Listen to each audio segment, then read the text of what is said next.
lancio di Sardinia Film Festival a Sassari, un importante trampolino di lancio internazionale anche per gli artisti sardi. Parliamo di cinema. A Sassari conclusa con successo la quarta edizione del Sardinia Film Festival, un importante trampolino di lancio internazionale per gli artisti sardi. Una manifestazione sempre più ricca, come dimostra il numero di opere cinematografiche iscritte al concorso, oltre 600 provenienti da 42 paesi.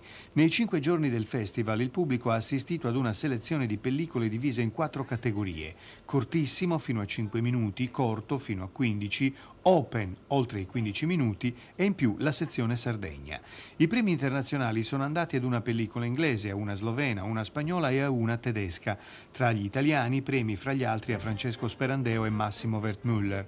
Il premio per la sezione Sardegna è andato alla pellicola cagliaritana La valigia di Tidiane Cuccu di Antonio Sanna e Umberto Siotto. Il risultato è stato decretato da una giuria composta da Marino Canzonieri, presidente della Federazione Italiana Circoli del Cinema. La giuria degli studenti di Scienze Politiche ha premiato una pellicola israeliana.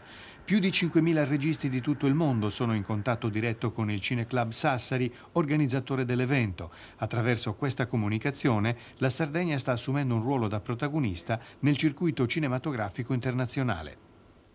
Grazie per averci seguito, buon pomeriggio a tutti.